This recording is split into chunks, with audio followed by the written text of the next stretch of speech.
Hey guys, my name is Francisco Hernandez, and today I want to talk about the ID function in the Flashpoint and Godox lights and why that's going to be beneficial for you to use in case you ever find yourself in a situation where there's going to be a lot of different photographers using those same lights. Before I continue, I do want to let you know that this video is sponsored by Adorama. Adorama is an industry-leading retailer that has been serving photography, videography, and audio customers for almost 50 years now. Their motto is everyone is a creator, and they do their best to unleash that creator within us all by providing us with the tools and expertise necessary to get the job done. I personally shop at Adorama for all the great deals on products that I use and recommend, plus the great customer service on those products as well. If you find yourself interested in any of the products in today's video, definitely check out the description area below for links to those products and be sure to use those links if you decide to order. As I said before, this ID function is very beneficial in case there's lots of other photographers around you using the same lights that you're using, because essentially what this ID function is an added layer of security. You might find yourself one day in a situation where you're on a certain channel using your lights, and then all of a sudden your light is just firing nonstop because somebody else is on the same channel. Or the reverse might happen and you're on a certain channel and you're doing your photo shoot, and then all of a sudden you see somebody else's light in the background around you firing because they're on the same channel as you. Well, of course, you do have the option of just changing your channel, but in a situation where there's a lot of different photographers around you, like in the situation that is definitely going to happen next week at Shutterfest, then maybe you don't have the option of changing your channel because all the other channels are occupied, or maybe those other channels that you switched to aren't as stable as the one that you were currently on. And in that situation, the ID function is very helpful. It is important to note that this feature has only been around for a couple of years, so in case you have any of the older Flashpoint or Godox lights or transmitters, you might not have access to this feature. Just two quick examples of that is the Flashpoint Evolve 200, the original, and the original R2 transmitter, the one that looks like this right here. It also goes by the name the X1T. If you have the Evolve 200 original or that transmitter that I just showed you, then you might not have access to that feature.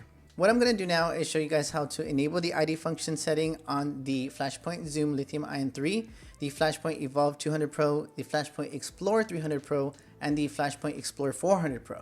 And I also want to show you guys how to enable the feature on the different transmitters that have it, which is going to be the original R2 Pro transmitter, the updated version of that transmitter, which is the R2 Pro 2 transmitter, and the updated version of that transmitter I showed you earlier, which is going to be the Flashpoint R2 Mark II transmitter. With this specific light, the menu button is going to be right here. Click on it, rotate the dial till you get to ID, click on that. It should have been on off, but I guess I left it on 1. So it will be on off. Rotate the dial again to get to the desired ID. ID 7, click on that. Click this button to exit the menu, and then you're done. Here we have the Flashpoint Evolve 200 Pro. Again, go to the menu button, click on it, rotate the dial till you get to F7. That's the function ID.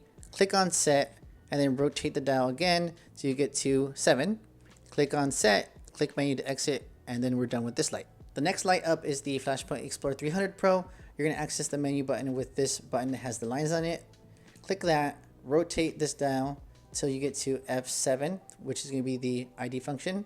Click on the dial, and now scroll to your desired ID. In this case, it's going to be 7. So we're going to scroll to 7, click the button again, or click the dial again, and now click the menu button to exit the menu. And finally, with the Flashpoint Explorer 400 Pro, same thing. Click on the menu button, rotate the dial till you find ID right there. Click on set, rotate the dial till you get to the desired ID. Again, that's going to be 7. Click set, click menu to exit, and then you're done. With the original R2 Pro transmitter, you usually need to go to the menu with this button right there. Then you're going to rotate the dial all the way till you get to the very bottom where it says ID. Then press set. It's in the middle of the dial.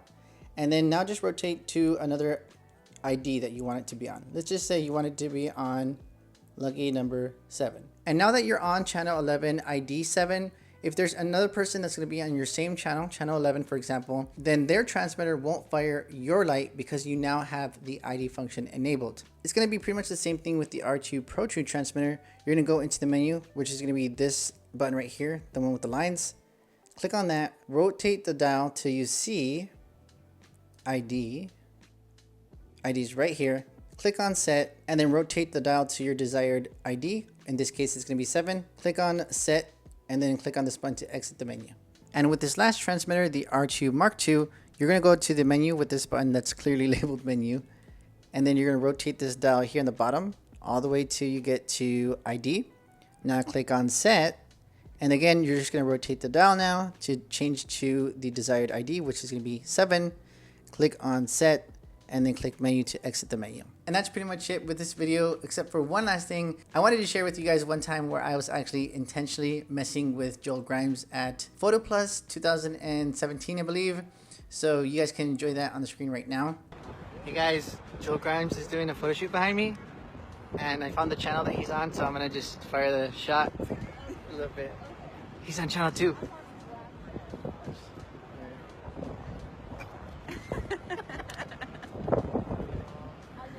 Had Joel Grimes used the ID function setting, which actually didn't exist back then, so it's forgivable. But if he did have that function, then I would have not been able to mess with him so easily.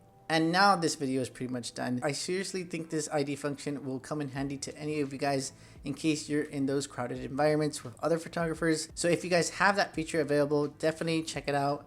Hope this video helped you out, and if it did, feel free to give the video a like and subscribe to the channel. I want to give another huge thanks to Adorama for sponsoring this video because it does seriously allow me to dedicate time to my channel and make free content for you guys.